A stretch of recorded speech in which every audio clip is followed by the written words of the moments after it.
баарын көзөмөлдөгөн катары мен 100% гарантия берип атам. Бизде баары халал, бизде арам компонент жок деп. Лабораториядагы халал болуш керек деген. Бизче изилдеген бир да компания жок деп мен 100% айта алам да. Балдын этин каяктан аласыздар? Анан эч кандай чочкон этин эч качан деген бизде компанияга берчи эмес да и келбейт. Коридордон уже кызыл көң менен белгиленген да, бул деген демек биз өндүрүштүн территориясына кирип атабыз деген кеп. Эң күчтүү жагыбызда ачыктыгыбыз болуп атат, эң слабый жагыбызда ачыктык болуп атат.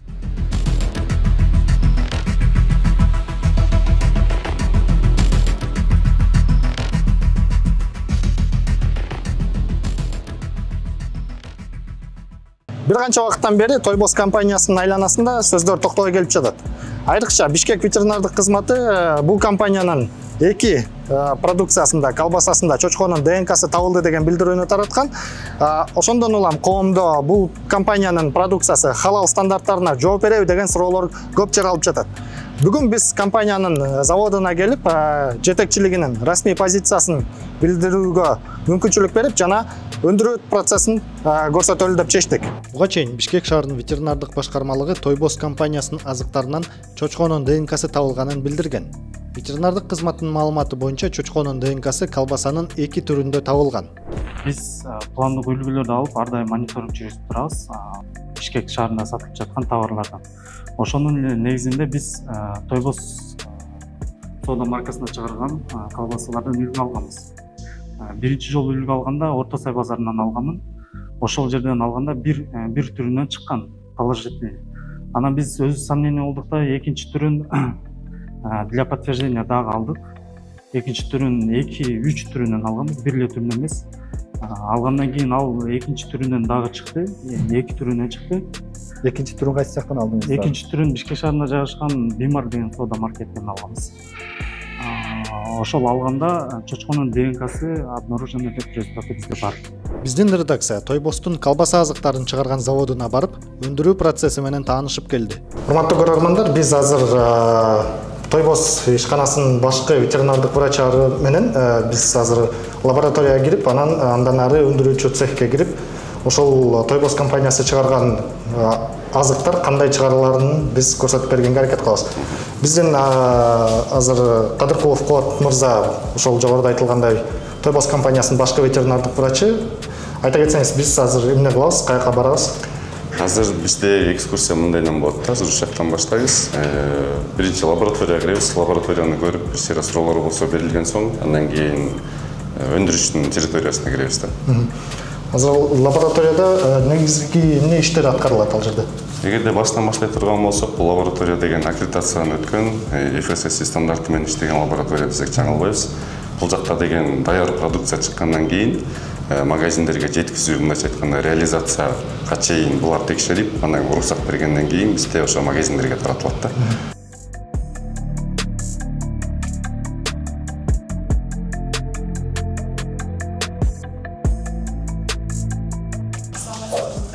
Саламатсызбы? Биз азыр Пенереже, лабораториянын заведующий жүргүзүүчүсү. Биздин мындай суроо болуп жатат, азыр бир канча убакыттан бери ушул Тойбос компаниясынын тегерегинде сөздөр болуп жатат. Ошол азыктарында чочконун ДНКсы табылды деген сыяктуу сөздөр болуп жатат. Айта кетсеңиздер, бул сиздин лабораторияда эмне иштер болот жана ушул компаниянын лабораториясы болгондуктан ушул өзүнүн азыктарына ошол эле мындай жекече айтканда колбасаларындагы ушул курамына кепилдик бере алабы?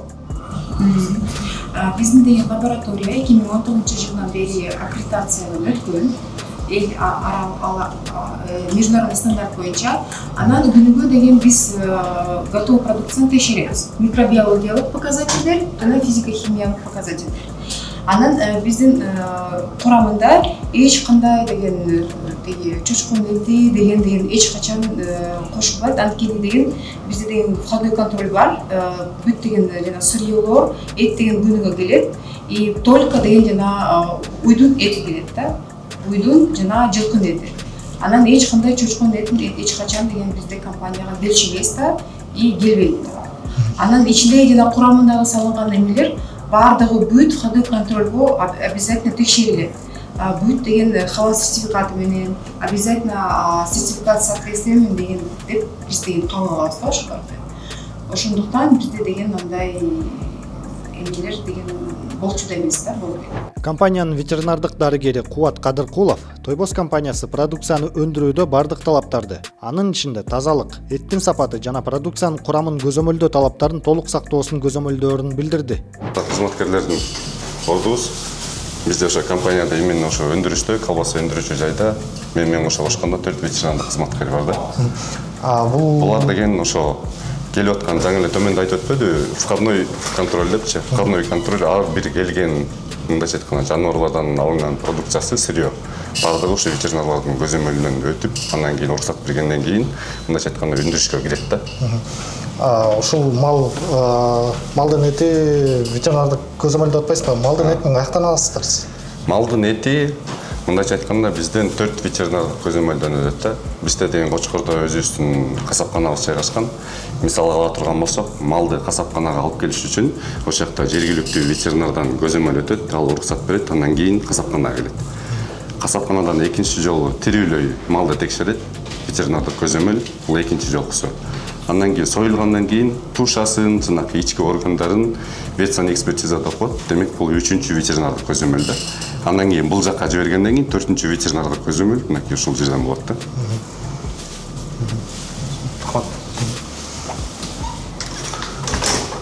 Азыр эми биз өндүрүшкө өндүрүшкө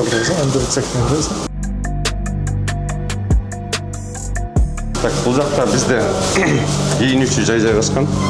Ар бир кызматкер келгенден кийин өзүнүн сыртка кийүүчү кийимдерин бардыгын ушунда болгон шкафчиктерге калтырышат. Телефон, өзүнүн буюм жанакындай зергерлердин бардыгын калтырат да. Бул кийинүүчү жай 3 бөлмөдөн турат. Бул биринчиси ошол бардык нерсени калтырат, экинчиси деген душевая, душ кабыл алышат, анан үчүнчүсү бул деген таза санитардык кийимдер жайгашкан жер да. Мисалы бияктан чечингенден кийин сөзсүз түрдө душка киришет. Ооба, бул деген стандарттын талабы. Жумушка кирип жатканда душ кабыл алышат, андан кийин таза формасын кийип алып, андан кийин киришет да. Мынакы экинчи комнатасы душевая, бул үчүнчү комнатасы ошо таза санитардык кийимдер жайгашкан да. Ар бирөөнү байкасаңыздар, ар бир шкафчикте номерлери бар, жана формада да номерлери бар да. Ар бир кызматкердин өзүнүн номери болот. Анан 2ден комплект форма берилет. Бул биринчиси мисалы бүгүн кийип иштеп жүрүшсө, кечеки кийген формалары бүгүн үтүктөлүп, жуулуп, тазаланып, анан кайра өзүнүн ордордуна тизилет да. Санитардык пропускник, бутун дезинфекциялайт, анан 2 колду тең бирдей салыш керек да. 2 кол тең дезинфекциялангандан кийин өзүнчө жашыл күйөт, андан кийин кое берет. Эгерде бир буту же бир кол эле дезинфекциялап, экинчи колу өтпөй калган болсо, тигил кое бербейт да. Бул жакта намазканабыз жайгашкан. Намаз окуучу бизде кызматкерлер өтө көп. Демек бул өндүрүштүн территориясы. Мындайча айтканда бизде стандарттын талабына ылайык өндүрүш 2ге бөлүнөт да. Бул деген условно таза зона, анан условно кир зонадыр. Эми условно кир зона деген эми аяк кир деген түшүнүк болбош керек. Бул жак деген ачык фарш, ачык эттер менен иштөөчү жер да. Таза зона болсо бул деген даяр продукция. Уже таң актоого келген продукция андан ары сакталуучу жак таза зона деп эсептелет. Азыр биз таза зонадан артты көздөй кетебиз да. Неге дегенде биз кир зонаны аралап барып, таза зонаны булгабаш үчүн тазадан артты көздөй баштайбыз. Ошондой эле компания продукциянын ар бир партиянын курамын жана технологиялык процесстерин электрондук түрдө көзөмөлгө алып, өндүрүү процесси таза жүрүшүнө чоң маани берерин билдирди. Мынакта колбасаларды алып, ушундай аппараттын жардамы менен 2 катмарда басат. Чыккан күнүн кайсы мөөнөткө чейин жарактуусу, анан бизде атайын код партия деген бар. Бизде бул деген завод ичинде өзүнчө прослеживание код да, айткандачы. Мындай болгон QR коддор бар да. Демек, ар бир процесс этап өткөн сайын ушундай QR коддорго маалымат бири-бирине берилип отуруп, таң актоого келгенде аягында ошол код партия болуп чыгат да. Упаковкада бар да, таң актоого барбы? Бар. Мынакей мисалга ала турсак, азыркы эле чыккан колбаса бул. Бүгүнкү датасы, жараттын мөөнөтү, анан буякта KD3 деп коет, көрдүңүзбү? Бул деген ошо код партия да. Биз демек бүгүнкү датаны жазып, мисалы таң актагы көрсөтүлгөн убактысын, анан код партияны жазып туруп, биз бул колбасага эмне кошулган, кайсы күнү чыккан, кайсы оператор чыгарган, демек аягынан баштап кайра арткы этаптарга, мисалы печкада канча убакыт сакталган, канча убакыт муздатылган, демек бардык маалыматты биле алабыз да. Сиз жана биз чыгаруу цехинде жүргөндө айттыңыз эле, биз ар бир колбасанын, ар бир партиянын этин көзөмөлдөй алабыз депчи. Ошол боюнча кененирээк айтып берсеңиздер, бул кандай система, бул жана эмне немеси бар, пайдасы бар, кандай артыкчылыктары бар? Бизде ошо Apex деген ERP системасы бар. Атайын өзүбүзгө ыңгайлаштырып деген биз жасатканбыз. Бул деген ошо прослеживаемый эмес да. Мындайча айтканда, башынан аякка чейин эзилдеп чыга алабыз ар бир процессте. Бул кандай десек, бул деген өндүрүштү, кампаны, сатуу бөлүмүн жана бухгалтериянын бардыгын мындайча айтканда бириктирип турган платформа да. Мисалы ала турсак, жана айтып өтпөдүкпү? Датасын чыгарылган күнүн, анан бул код партия дегенди биз өзүбүзгө жаза турган болсок, чыгат депчи. Мынакей датасы мыякта 2025-жыл 19-июнь деп турат да. Демек, ошону алдык. Код партия CS5 деп турат, мынакей CS5. Демек, буну биз поиск кыла турган болсок, мынакей ушундай эмени чыгарып берет да. Азыркы учурда колбаса каякта турат, кайсы линиядан чыккан, бул биринчиси таңактоодон баштайт да. Азыркы учурда колбаса готовый продукция тиги складта турат, узак деген майкебиз кабыл алган. Буну Сагынбек уулу Бекзат деген экинчи машинанын оператору, демек таңактап чыгарган деген сөз да. Андан кийинкиси мынакей печка. Печкадан дагы печ деп турбайбы, бул печканыкы да. 7-чи печкада бышкан, канча убакыт бышкан, ошолдугу боюнча дагы мынакей маалыматтарды бекиген, камтыган. Ошентип отуруп арты көздөй кете беребиз. Мисалы формовкага чейинкиси бул деген жанакы заместерди жасаган фаршты даярдоочу бөлүм десек болот. Ошол жакты көрсөтөт. Мынакей замеске эмнелер кошулган, кайсы фирмалардан келин дагы көрө алсак болот. Эгерде мисалга алып бирөөнү карай турган болсок, филе деген мынакей агрокуштан келген да. Так, эгерде уй этин ала турган болсок, уй эти кайсы эттер кошулган? Уй эти, жылкы эти. Так, Кочкордон келген деп көрсөтөт. Мынакей алвалка конина, цех алвалка Кочкор деп турат. Демек, бул Кочкордон бизге жиберилди экен деген сөз. Говядина замороженная, уй этин бастык. Первомайские деликатесы эмеден келген. Казакстандан мынакей эмеси ветеринардык сопроводительный документтер менен деп көрсөтөт да, ушуну кыскача айтканда. Бул ошондо эттин пайда болушунан баштап сатуучуга кеткен учурга чейин көзөмөлдөөчү система болуп калабы ошондо? Ооба, мындайча айтканда, сатуучунун эмесине чейин эмес, столуна чейин эмес, бизде магазинге чейин болуп калат. Ал эми компаниянын жетекчиси Мырзабек Орунбаев компания чочконун этин колдонбогонун жана адал стандарттарын сактап жаткандыгына кепилдик берерин айтты. Халал стандарттары боюнча көп маселе болуп жатат, халал эмес болуп калды деген сыяктуу сөздөр да көп болуп атат да. Анан ушул мисалы халал сертификатын бир тамак аш чыгарууда же кандайдыр бир индустриядагы халал сертификатты бирөөлөр берет да. Сизде ошол сертификаттар кимдерден алынган, анан канчанчы жылга чейин Биз 3 организацияны алабыз. Бул биз Казакстанга экспорт болгон үчүн Казакстандын сертификаты бар. Ошону алабыз. Халал сертификаты ал 26-жылга чейин.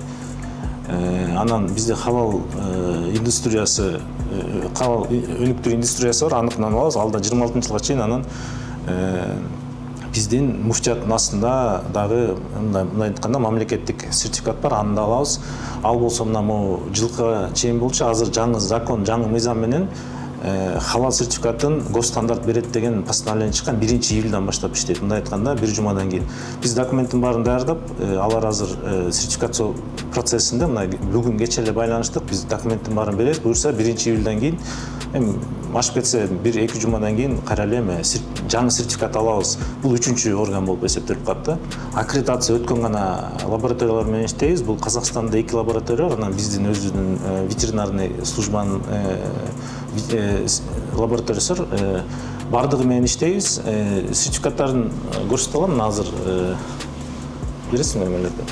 Бул жакта мына 23-жылдан берки мониторинг жүзүндө да бар. Анан кийин мына жана 2 ай дегенде акыркы протоколдор бар. Мисалы 30 май бул эме да лаборатория мисалы бир жумада 3-4 түрлү гана чыгара алат. Бул эми ПЦР тест деген эми ошо 1 граммда 3 миллиард молекула болсо ошонун ичинен табыш керек болот. Ошондуктан бул мындай поэтапно болгон лаборатория болгон үчүн бир аз оорураак да. Жана ковидте деле ПЦР тест деп башыр билип калдык. ПЦР деген бул мындай вообще көзгө көрүнбөгөн тети 1 граммды да миллионго бөлсөкөр ошол бөлүкчөнү текшерген мындай айтканда изилдөө болуп атат да.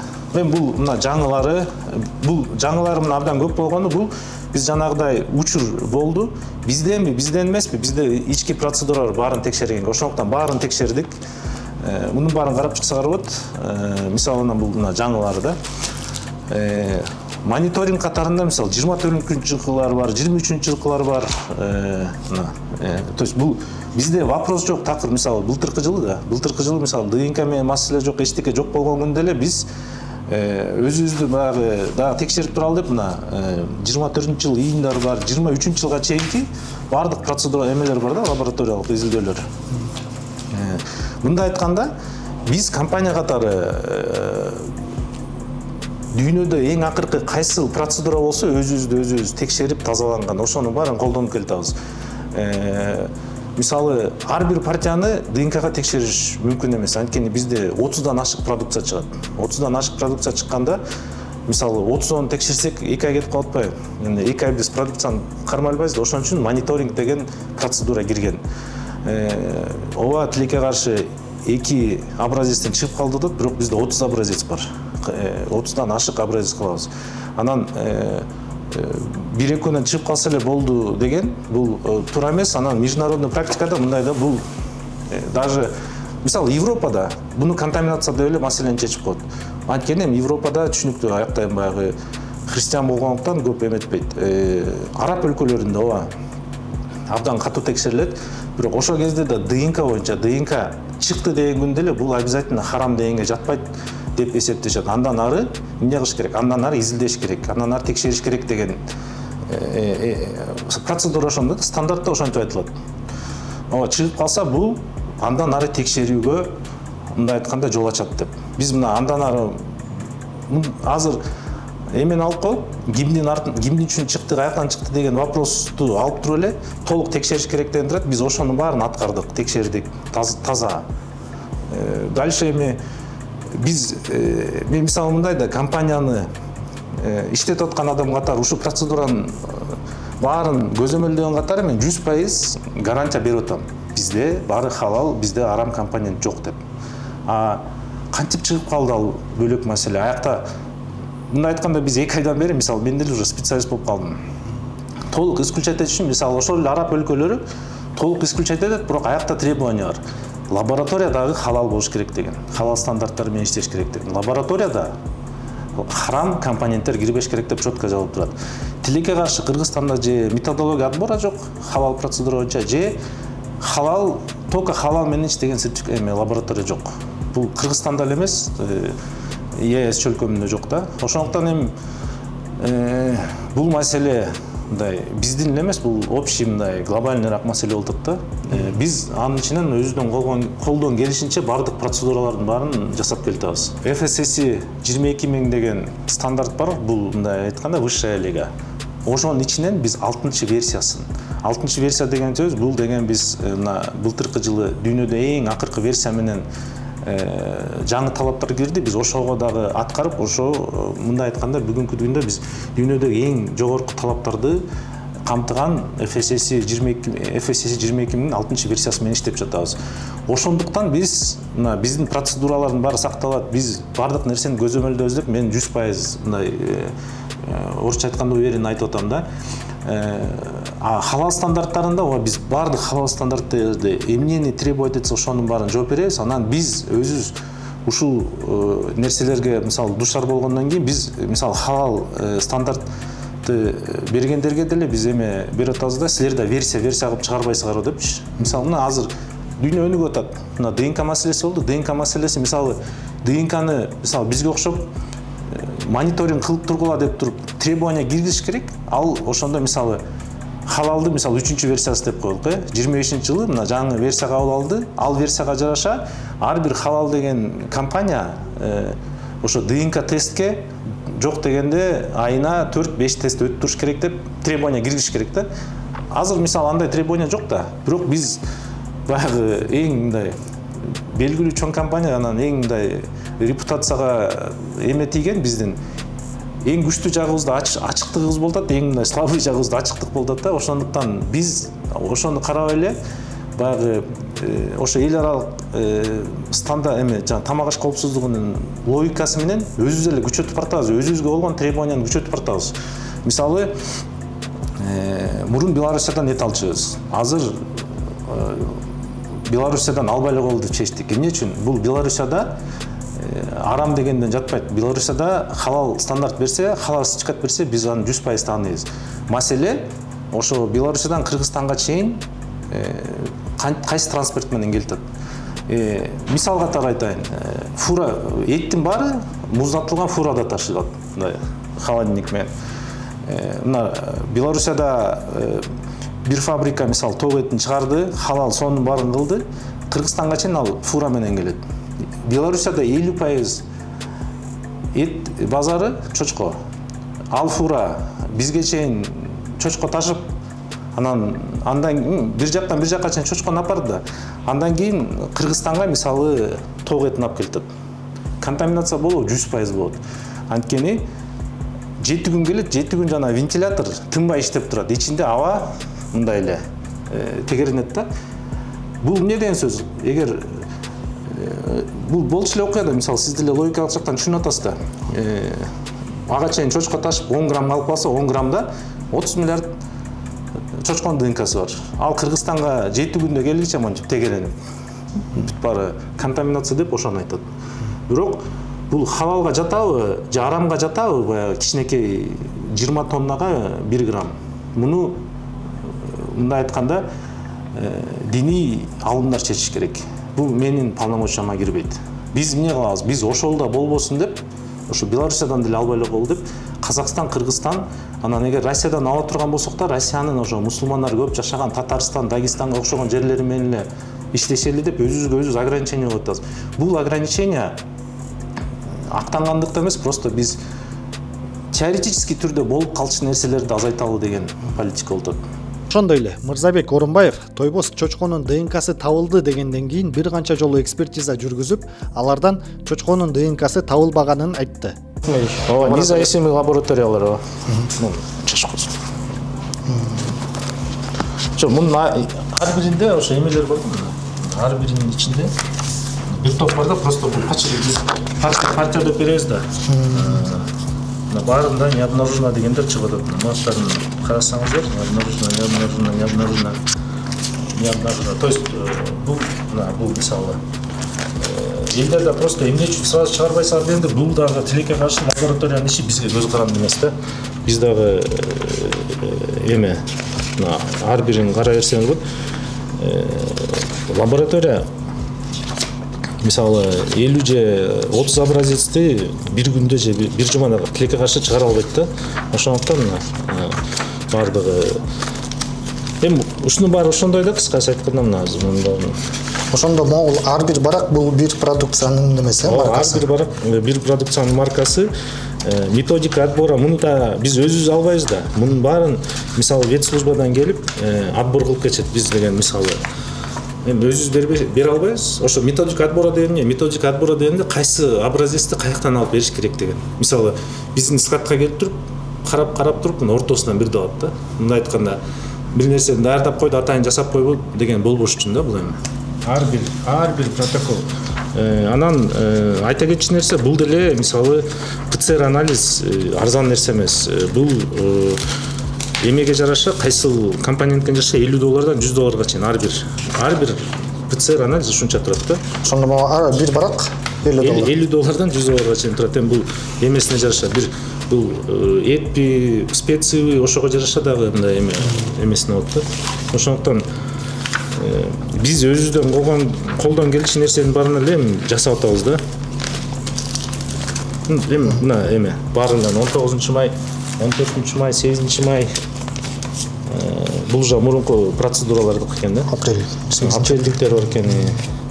ийгиликтүү жүрөт. То есть мындай айтканда монун баарын карап чыкканда мына бизде уже 100дөн ашык протокол бар. Именно ПЦР'ды издеген. Мынчалык бизче изилдеген бир да компания жок деп мен 100% айта алам да. Тойбостун жетекчиси Мырзабек Орунбаев компания халал стандарттарына жооп берердигине кепилдик берерин айтып, мындан ардагы бардык продукцияны жана эттин келишин, ошондой эле кошумчалардын бардыгына халал стандарттарынын сертификаттарынан сырткары дагы ДНК тесттердин жыйынтыктардын талапкаларын билдирди.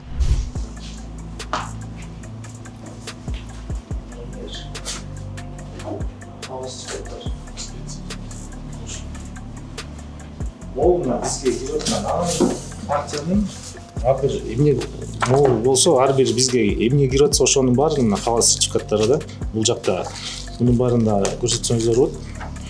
Эмнени алсак, биринчи эле биз контракталардын астында биринчи сертификатын сурайбыз.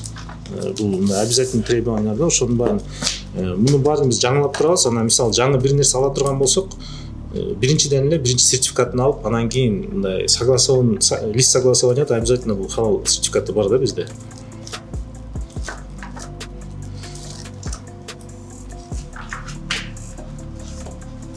Ошондо могул сертификаттар бул мисалы колбасада 5 ингредиент колдонулса, ар бирөөнүкү өзүнчө. Ар бирөөнүкү өзүнчө барабы.